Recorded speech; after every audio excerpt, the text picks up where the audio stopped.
In this video, we're going to take a look at simplifying square roots. This is similar to problems number 5 through 8. I'm going to first go over simplifying just regular square roots, and then we'll take a look at when we have negatives in the roots. Okay, so a square root is a different kind of operation. We have division, we have multiplication, and the square root, what it tells us is what of the same numbers are being multiplied that we can take out of the root. So the first thing you want to do for simplifying square roots is make a list of all your perfect square numbers. So if you don't know them off the top of your head, please just make a list of them. Okay, so we can start with 1. 1 times 1 is 1. Okay, so that's my first perfect square. 2 times 2 is 4. 3 times 3, 9. 4 times 4, 16. 5 times 5, we have 25. 6 times 6, 36. 7 times 7, 49. 8 times 8, 64. And then 9 times 9 is 81. And 10 times 10, is 100. Okay, so I just make a list of all my perfect square. I only go up to 10 usually. If you see a number bigger than 100, then you might want to keep going with that list. But that's what I'm going to have for now. I'm just going to keep it on the side of my paper while I do these. So the first one I have is the square root of 36. So if I take a look at my perfect square numbers, I have 36. 36 is a perfect square. 36 means 6 times 6 is equal to 36. So the square root, when it's a perfect square, your answer comes out of the root and becomes a whole number. Okay, so when it's a perfect square, you take the square root and that square root symbol goes away, and we have just 6. Okay, let's look at the next one, 112. Okay, so for 112, I want to start with my higher numbers to see what goes into 112. Okay, so you want to see what's the biggest number that can go into 112 of my perfect squares? 100. Well, we know 100 times 2 is 200. That's already too big. So let's check 81. So 112 divided by 81. Okay, we have a decimal. That doesn't work. 112 divided by 64. Not quite. We still have a decimal. About 112 divided by 49, still a decimal. 112 divided by 36, still a decimal. 12 divided by 25, still a decimal. 12 divided by 16, there we go. So yes, that took a few seconds to do, but that's how you would go to figure out the biggest perfect square, because if I don't find the biggest perfect square that can go into that number, then I will have to do more steps than I need to. Okay, so 16 times 7 is equal to 112. So 16 times 7, we get 112. So I'm going to rewrite this in the radical still. So I have square root of 16 times the square root of 7. 16 is our perfect square number, and the square root of 16 is 4. So if you're ever unsure about your perfect square numbers, you could check with your calculator. Square root of 16, notice how it comes out as just 4, no radical.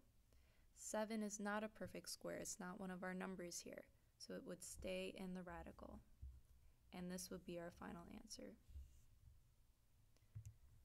Okay, you can even double check. 4 times root 7, that would be what we have, and then the square root of 112, right? Our decimals match. Okay, next one, 3 root 20. So again, I'm going to look at the biggest number that can go in, 16. Well, 20 divided by 16 definitely won't work. How about 9? So 20 divided by 9, that doesn't work. Well, 20 divided by 4, yeah, that would be 5. So 4 times 5 gives us that 20. And I keep the 3 on the outside. Okay, so this is something new. We have a number on the outside.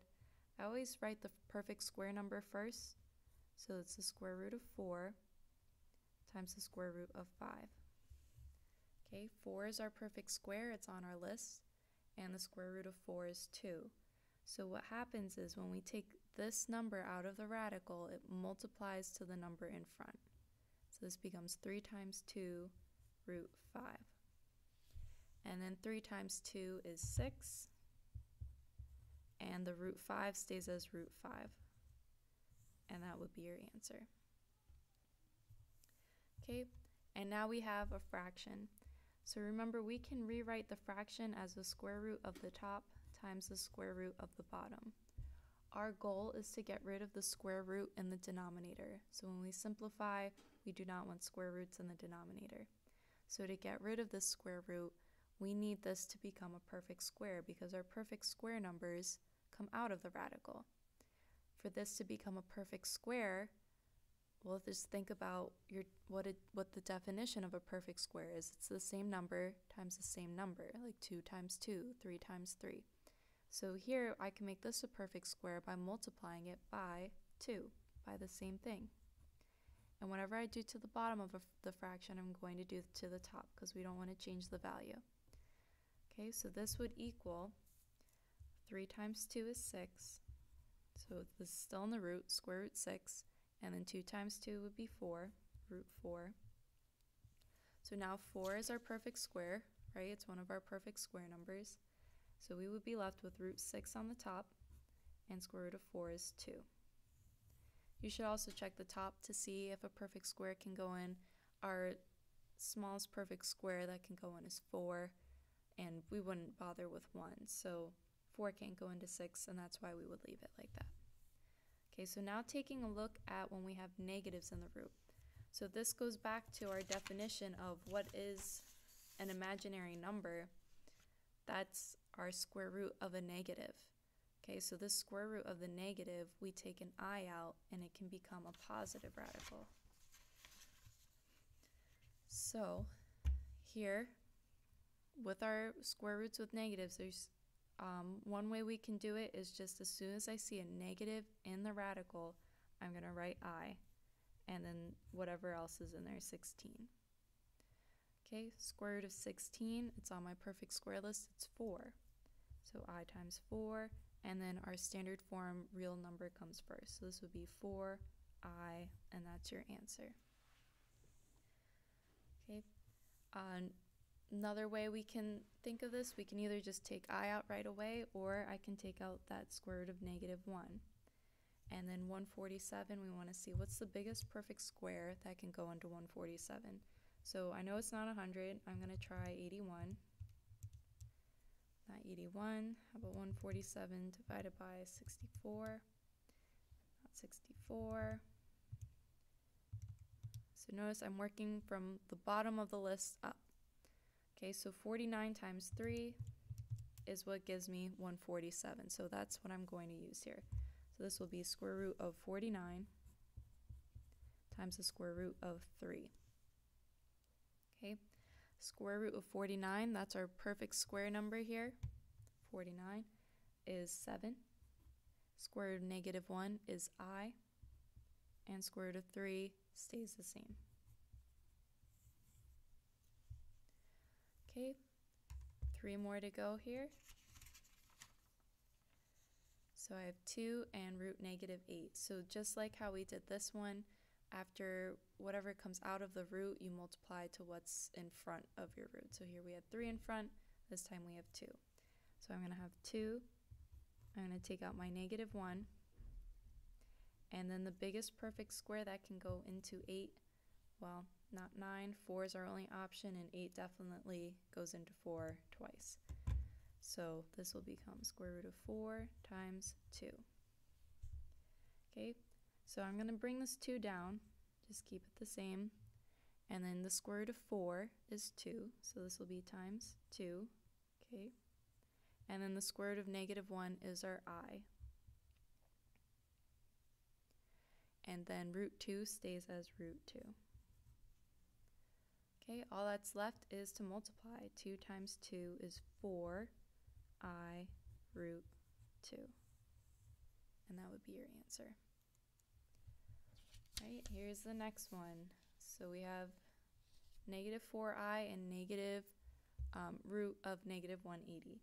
So whatever comes out of here, I'm going to multiply to the front. Root negative 180, what can we break that down to be? So 180, I'll start with 81. Let's divide by 81. Divide by 64. Divide by 49. Divide by 36. Okay, 36 works. 36 times 5 gives us that 180. Okay, so this is negative 4i in front. I'm taking out this negative 1. And then this is square root of 36 and square root 5. Okay, so if you think about it, you do the negative 1 times 36 times 5. That's what gives us that negative 180.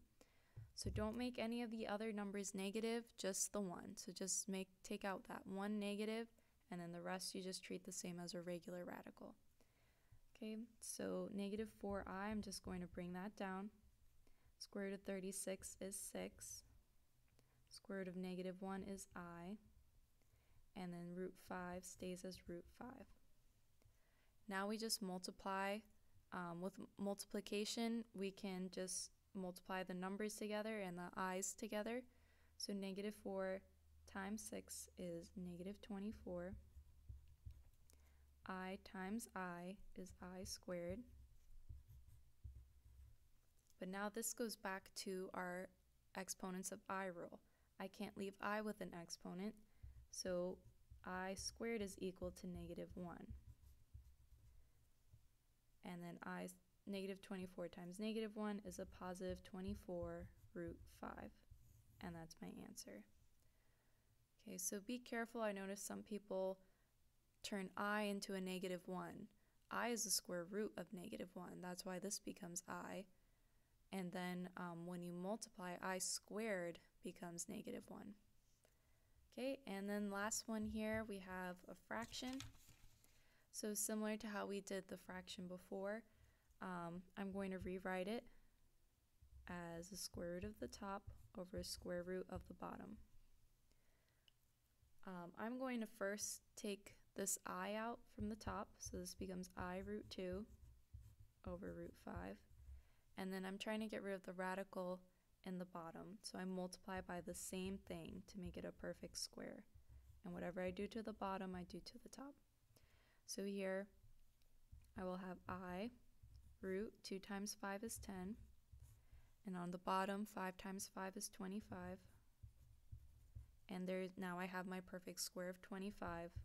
And then 10, there is not, 9 can't go into 10, 4 can't go into 10. So it stays as I root 10 on top. And then root 25 becomes 5 on the bottom. And that would be my final answer.